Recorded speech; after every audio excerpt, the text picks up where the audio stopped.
taking shots at the enemy. I'm gonna make it to the top, leave a legacy.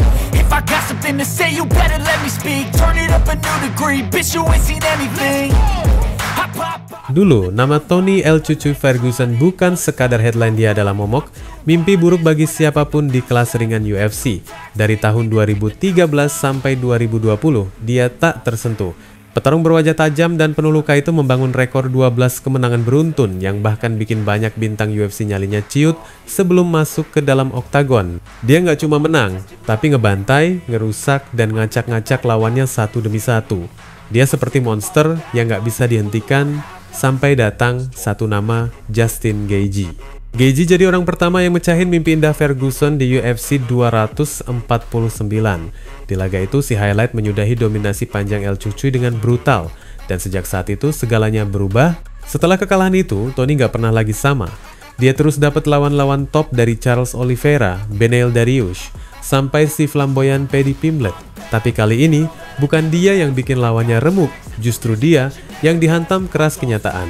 8 kekalahan beruntun bikin Ferguson masuk ke buku sejarah UFC, tapi bukan karena prestasi, melainkan sebagai pemegang rekor kekalahan beruntun terpanjang. Namun, meskipun terus terpuruk, Ferguson bukan tipe pria yang angkat tangan dan teriak cukup.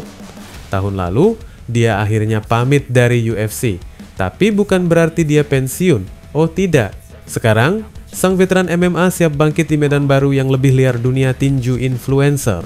Yup, lo gak salah denger, Tony Ferguson akan debut di Misfits Boxing 22 tanggal 30 Agustus nanti, dan lawannya bukan atlet profesional, melainkan Salt Papi, influencer viral yang udah punya rekor tinju 6-2 dan jadi raja meme di TikTok. Sebuah pertarungan yang mungkin bikin fans hardcore geleng-geleng kepala, tapi juga nggak bisa berhenti nonton. Banyak yang bilang Ferguson udah harus pensiun.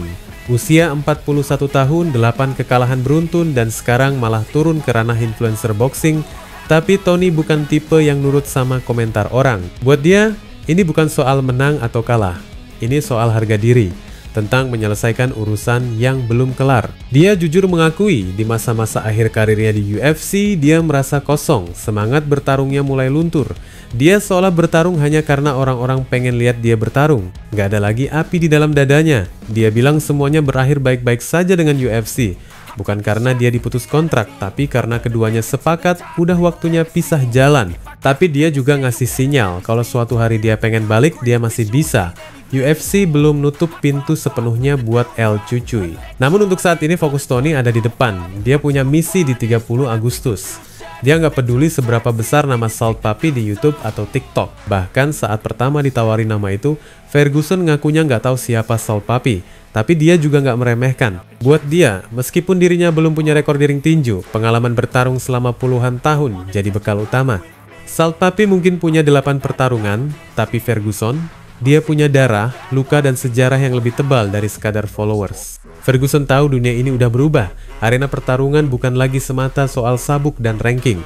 Sekarang nama besar bisa datang dari mana aja, media sosial, podcast, trending di X, bahkan viral di TikTok. Dan dia bukan petarung tua yang mengeluh soal perubahan zaman. Justru dia ingin membuktikan, bahkan di tengah gempuran generasi baru, legenda lama masih bisa menggigit.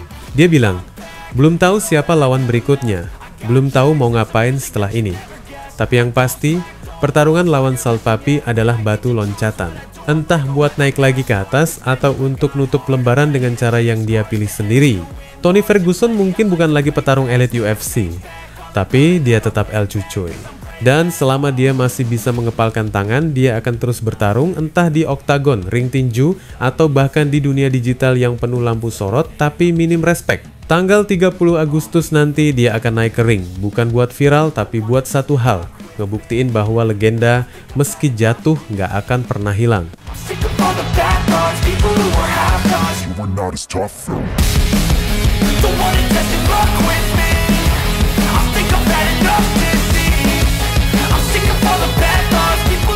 Tahta kelas ringan UFC sekarang udah punya penguasa baru, Ilia Topuria. Petarung berdarah Spanyol Georgia itu nggak cuma menang, tapi bikin pernyataan keras dengan ngejatuhi Charles Oliveira hanya dalam satu ronde di UFC 317. Boom! KO telak yang langsung ngukir namanya di daftar juara paling kejam di era modern UFC. Tapi begitu sorotan lampu oktagon meredup dan sorak-sorai penonton perlahan hilang, drama sesungguhnya baru dimulai. Kamera-kamera segera membidik 3 nama yang bisa jadi lawan berikutnya buat sang raja baru, Arman Tsarukyan, Justin Gaethje, dan si entertainer Paddy Pimblett. Tapi yang mengejutkan, bukan Tsarukyan atau Gaethje yang nyamperin Topuria di tengah oktagon, justru si Paddy Pimblett yang langsung naik ke panggung. Beberapa pakar bahkan mulai vokal soal ini. Paul Felder dan Michael Bisping misalnya terang-terangan mendorong UFC buat ngasih kesempatan ke Tsarukyan. Menurut mereka, Arman udah bayar lunas tiket menuju perebutan sabuk. Bahkan Bisping sempat nyeletuk, ngebandingin Topuria sama Jon Jones, dengan sindiran bahwa sang juara baru itu lagi pura-pura buta arah, biar nggak harus berhadapan sama petarung paling berbahaya di divisi. Dan bener aja, Topuria malah ngelontarin pernyataan yang makin bikin panas situasi. Katanya, dia lebih milih buat ninggalin gelar ketimbang ambil resiko lawan Tsarukyan. Alasan dia, Tsarukyan pernah mundur dari laga perebutan sabuk lawan Makhachev di UFC 311 gara-gara cedera. Tapi buat banyak fans, itu kayak alasan klasik buat ngelak. Di tengah perdebatan yang makin panas, muncul satu suara dari juara lain yang juga ngerti betul dunia promosi dan strategi dalam game ini, Sean O'Malley. Lewat podcast The Overdogs, O'Malley buka suara soal polemik ini. Menurut dia, Tsarukyan memang ancaman serius buat siapapun di divisi, termasuk Topuria. Dari sisi skill, kekuatan, dan determinasi, Arman bisa jadi batu sandungan besar dalam perjalanan Topuria mempertahankan gelar. Tapi O'Malley juga paham gimana cara pikir sang juara baru. Buat Ilyas, sekarang dia udah ada di level superstar, di mana nama dan panggung jadi lebih penting ketimbang ranking atau rekor. Di mata Topuria, pertarungan lawan nama-nama besar kayak Islam Makhachev atau Justin Gaethje punya nilai jual yang jauh lebih gede dibanding Tsarukyan. Paddy Pimblett pun masuk daftar sebagai opsi potensial. Bukan karena skill bertarungnya yang bikin merinding, tapi karena daya tariknya di mata publik. Ilya tahu, Paddy mungkin bukan penantang terkuat, tapi dia punya magnet perhatian yang bisa ngebawa ribuan bahkan jutaan pasang mata nonton. Jadi bukan soal siapa yang paling pantas dari segi ranking. Ini lebih ke siapa yang bisa bikin hype paling besar. O'Malley menyimpulkan bahwa Ilyas sekarang udah bukan sekadar petarung. Dia brand, dia icon, dan dia harus main cerdas dalam milih lawan. Dari sudut pandangnya, melawan Arman justru bisa jadi risiko yang nggak sebanding sama reward. Arman definitely has a chance. He definitely has a shot. In Ilya's mind, it's like, okay, Ilya's such a massive superstar right now. It's like, why fight Arman when you could fight Islam or, Gaethje's a bigger fight than Arman. I think Paddy's a bigger fight. So it just depends on where Ilya's head's at. Does he want to just go out there and, hey, I want the next best guy? I feel like he's kind of past that. He's kind of like, who's the biggest fight? What's going to be the most attention? And in his mind, it's not Arman right now. So I kind of get where he's coming from.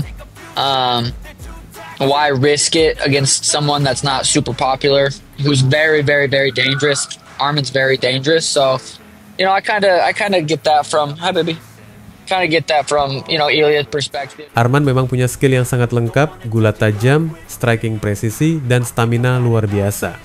Tapi masalahnya dia belum punya massa fanatik atau magnet media sosial sebesar Paddy atau Gaethje. Artinya potensi kegagalan melawan Arman jauh lebih merugikan dibanding kemenangan atas lawan yang lebih tenar. Ilya tahu dia harus main aman tapi tetap kelihatan garang.